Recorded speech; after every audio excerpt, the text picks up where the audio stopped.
చెప్పుచున్న మాట చెవి గలవాడు వినుగాక. ఆత్మ సంగముతో చెప్పుచున్న మాట అందరూ చెప్పండి, చెవి గలవాడు వినుగాక. పరిశుద్ధ గ్రంథములో నుండి మొదటి రాజుల గ్రంథం 10వ అధ్యాయము 6వ వాక్యము 8వ వాక్యము 7, 8, 9 వచనాలు చదవండి ఒకసారి. మొదటి రాజుల గ్రంథం 10వ అధ్యాయం 6వ వచనము నుండి 9వ వచనం వరకు చదవండి. రాజుతో ఇట్లా నేను నీ కార్యములను గూర్చియు, ఏమండి, జ్ఞానమును గూర్చియు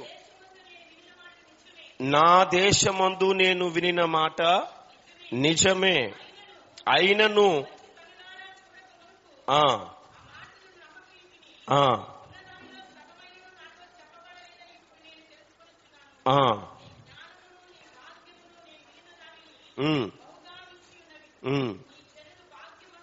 నీచరులు భాగ్యవంతులు,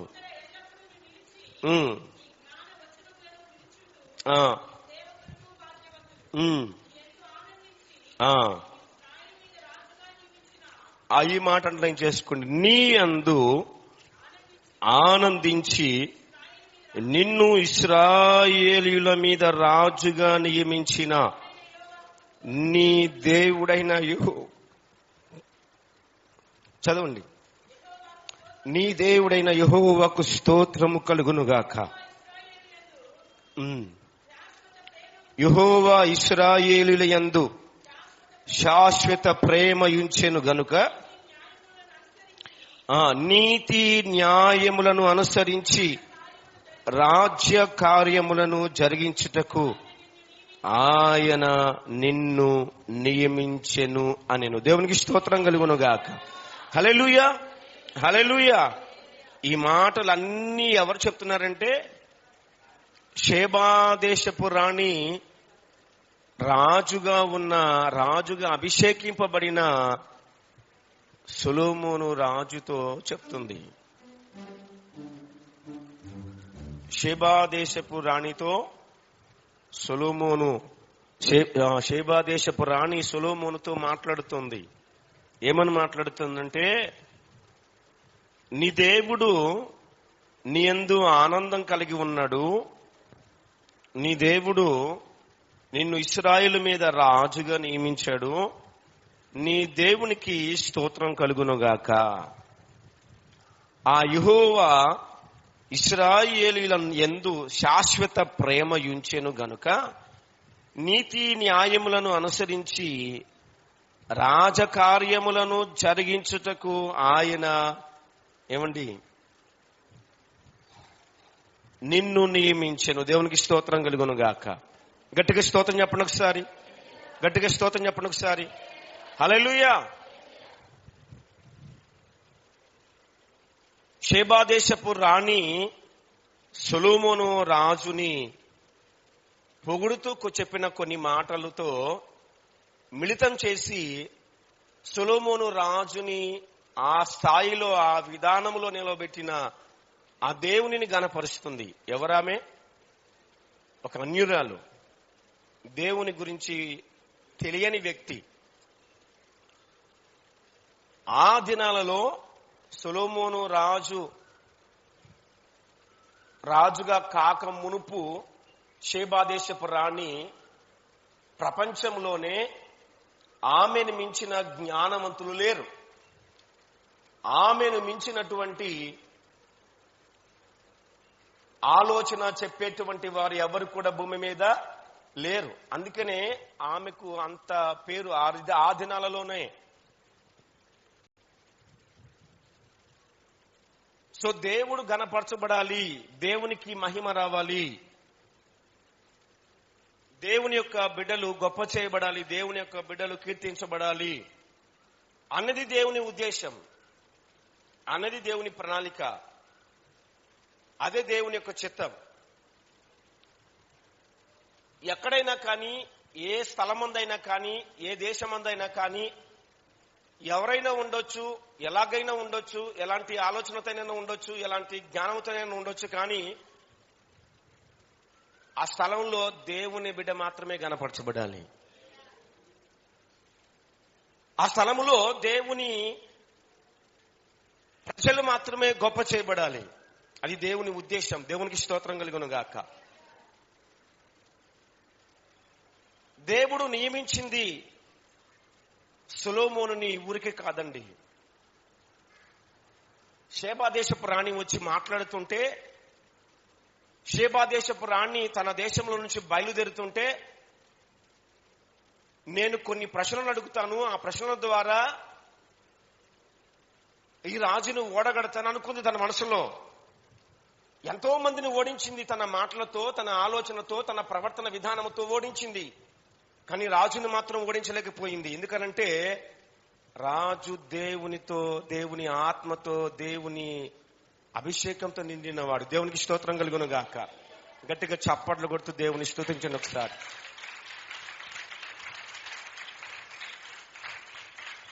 ఎంతమంది అయినా సరే ఆమె దగ్గర తోక ముడుచుకొని వెళ్ళిపోవచ్చేమో గాని, మాటల దగ్గర గాని, ఆలోచన దగ్గర గాని, మాట్లాడే విధానముల దగ్గర గాని, ప్రవర్తించే విధానముల దగ్గర కానివ్వండి, దేవుని ఆత్మ కలిగిన, అభిషేకం కలిగిన, దేవుని సహవాసం కలిగిన ఈ రాజు దగ్గర ఆమె నోరు మూయక తప్పలేదు, తోక ముడవక తప్పలేదు. ఎంత జ్ఞానముతో కూడిన మాటలు మాట్లాడినా, ఎంత జ్ఞానముతో కూడిన ఇహలోక సంబంధమైన విధానములో కూడిన ఆలోచనలు, విధానాలు ఎన్ని ప్రదర్శన చేసినా సరే, దేవుని ఆత్మతో నింపబడిన ఆ సొలొమోను రాజు దగ్గర అన్ని తుతినీలుగా మార్చబడ్డాయి. దేవునికి స్తోత్రం కలుగును గాక. నా మీద గట్టిగా చప్పట్లు కొట్టు దేవుని స్తుతించండి. ఆ దేవుడు మాత్రమే ఘనపరచబడాలి, ఆ దేవుడు మాత్రమే గొప్ప చేయబడాలి, ఆ దేవుడు మాత్రమే కీర్తించబడాలి. ఈ భూమిని, ఆకాశమును, అందులో ఉన్న సమస్తాన్ని సృష్టించిన ఆ దేవుడు మాత్రమే ఎక్కడైనా, ఎప్పుడైనా, ఏ స్థలమందైనా, ఏ వారమైనా, ఏ నెల అయినా, ఎన్ని సంవత్సరాలైనా సరే ఆయన బిడ్డల ద్వారా మహిమ పరచబడాలి. మహిమ పరచబడును గాక, గొప్ప చేయబడును గాక, కీర్తించబడును గాక, ఆయన మహిమ ప్రకాశింపబడును గాక.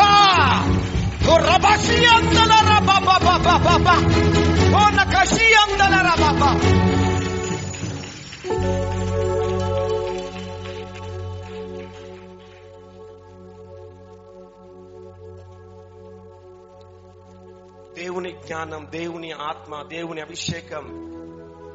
ఆ దేవుడు గొప్పవాడు, ఆ దేవుడు గొప్పవాడు, ఆ దేవుడు గొప్పవాడు.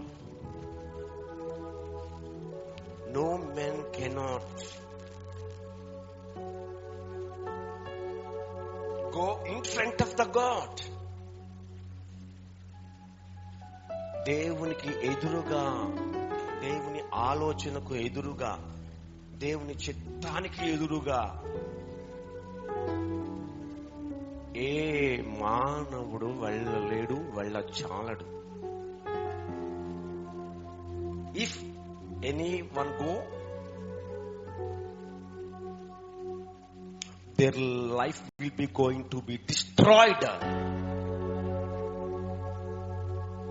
ఆత్మ సంఘముతో చెప్పుచున్న మాట చెవిగలవాడు వినుగాక. గట్టిగా చప్పట్లు కొట్టండి ఒకసారి. రాజ్యాలనే కూల్చేశాడు దేవుడు. పట్టణాలే సర్వనాశనం అయిపోయాయి. దేవుని చిత్తానికి, దేవుని ఉద్దేశానికి, దేవుని ఆలోచనకు వ్యతిరేకంగా ఎవ్వరు వెళ్ళడానికి వీలు లేదు, లేదు, లేదు. ఈ దినమున ఆత్మ సంఘముతో చెప్పుచున్న మాట ద్వారా సంఘము దేవుని చిత్తమునికి అనుకూలముగా ఉండాలి, నడవాలి, బ్రతకాలి, మునుకు కొనసాగాలి. దేవుడు చెప్పుచున్న మాట దేవునికి స్తోత్రం కలుగును గాక. గట్టిగా స్తోత్రం చెప్పండి ఒకసారి.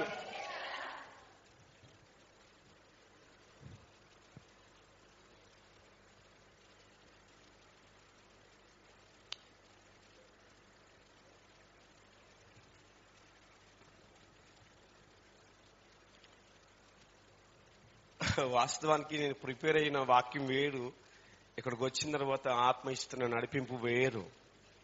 The leading of Holy spirit.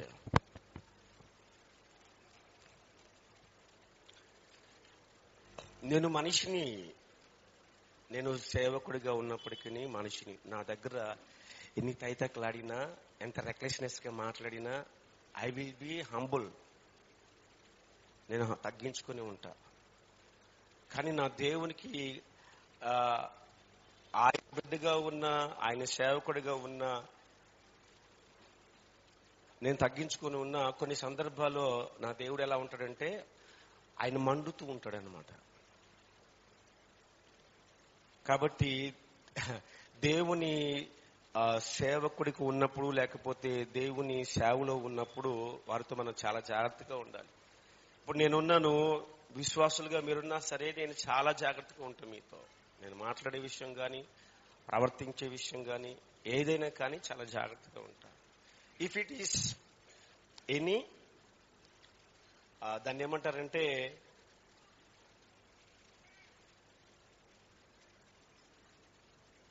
ఏ విధంగా కూడా మాట ద్వారా కానివ్వండి, చూపు ద్వారా కానివ్వండి, ప్రవర్తన ద్వారా కానివ్వండి, ఎక్కడైనా సరే నన్ను నేను తగ్గించుకోవడానికే, సౌమ్యంగా ఉండడానికి చూస్తా. అది కొంచెం మారిందనుకోండి, నేనేం మాట్లాడలేను, మనసులో కొంచెం బాధపడతాను. ఆ తర్వాత ఏదో ఒక సందర్భంలో, ఏదో ఒక విధానంలో దేవుడు ఈ రోజు మాట్లాడినట్టుగా మాట్లాడతాడు. దేవునికి స్తోత్రం కలుగును గాక. నా దగ్గర మీ ఆలోచనలు, మీ ఆలోచనలు నాకు తెలియకపోవచ్చు, మీ ఉద్దేశాలు, మీ మాటలు, మీ ప్రవర్తన నాకు తెలియకపోవచ్చు. కానీ మనల్ని పుట్టించిన దేవుడు, ఆయనకి మన మాటలు తెలుసు, ఆయనకి మన ఆలోచనలు తెలుసు, ఆయనకి మన తలంపులు తెలుసు, ఆయనకి మనం ఎక్కడెక్కడ ఏం చేస్తున్నాం, ఏ చిందులు దొక్కుతున్నాం అని అన్నీ ఆయనకు తెలుసు.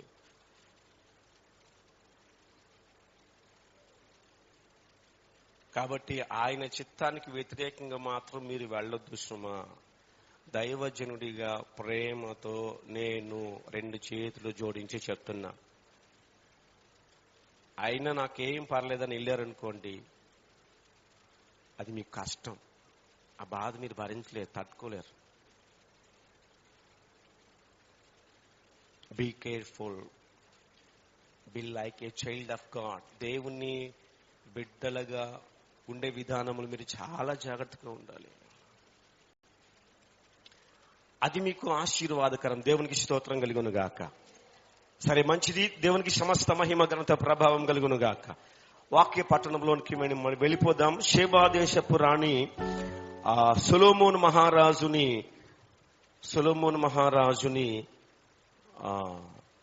పొగుడుతుంది. ఏమని పొగుడుతుందంటే,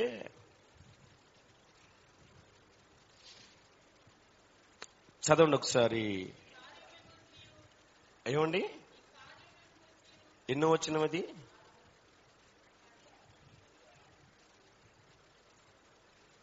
16వ వచనమేనా? ఆ వచనం కాదండి, ఒక్క నిమిషం ఉండి నేను చెప్తాను. అది చదవండి ఒకసారి. 6-7 వచనం చదవండి ఒకసారి. రాజుతో ఇట్లా, నేను నీ కార్యములను గూర్చియు జ్ఞానమును గూర్చియు నా దేశమందు నేను వినిన మాట నిజమే. అయినను నేను వచ్చి కనులారా చూడక మునుపు ఆ మాటలను నమ్మకయుంటిని. ఉన్న దానిలో సగమైనను నాతో చెప్పబడలేదని ఇప్పుడు నేను తెలుసుకొనుచున్నాను. ఈ మాట అంటే చేసుకోండి. నీ జ్ఞానమును, నీ భాగ్యమును నేను వినిన దానిని బహుగా మించి ఉన్నవి. దేవునికి స్తోత్రం కలుగును గాక. ఈ మాటలు అండర్లైన్ చేసుకోమని చెప్పిన మాటలో 2వ మాట, నీ భాగ్యము. దేవునికి స్తోత్రం కలుగును గాక. సొలొమోనుకి దేవుడిచ్చిన భాగ్యము. దేవునికి స్తోత్రం కలుగును గాక.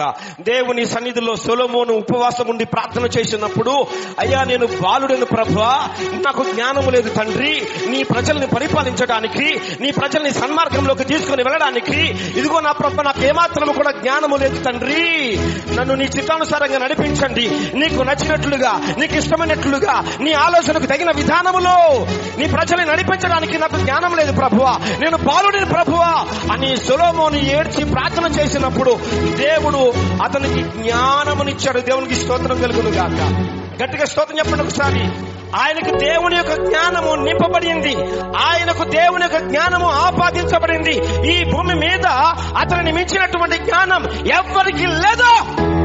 దేవునికి స్తోత్రం కలుగును గాక. గట్టిగా స్తోత్రం చెప్పండి ఒకసారి. చప్పట్ల కొట్టు దేవుని స్తుతించండి ఒకసారి. దేవునికి సమస్త మహిమ ఘనత ప్రభావము కలుగును గాక. హల్లెలూయా.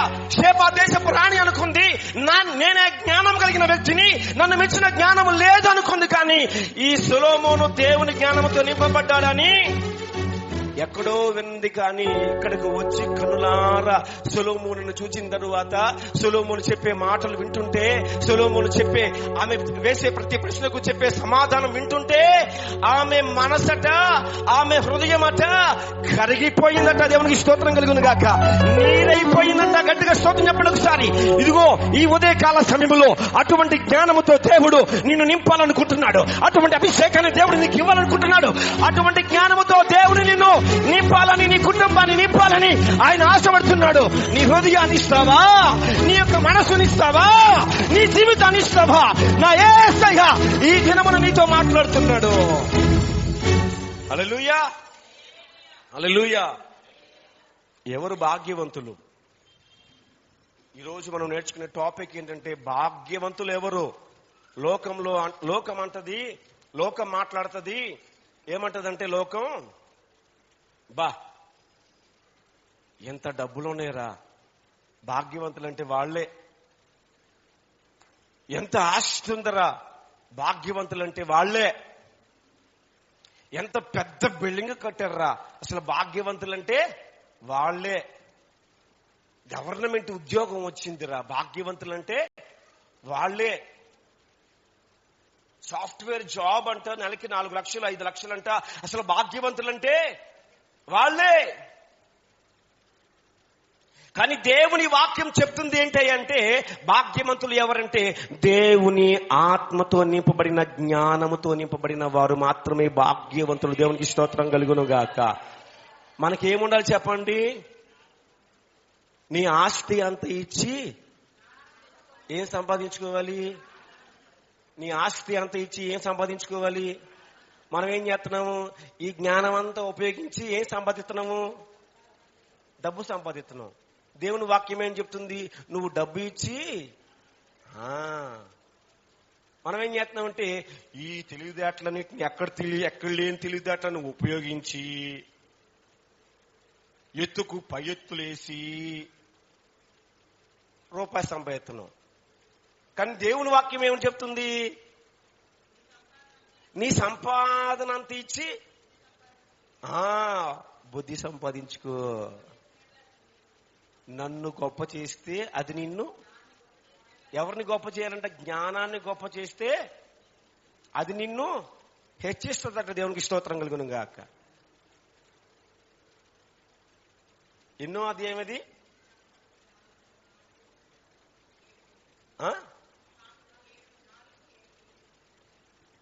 ఎన్నో అధ్యాయం చెప్పండి? 4వ అధ్యాయం. ఆ అధ్యాయం అంతా కూడా జ్ఞానం గురించి చెప్తుంది.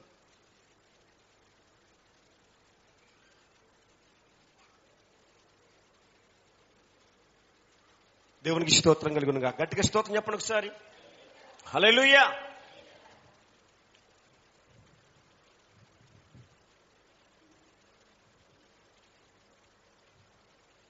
సొలొమోను ఏం అడగలా.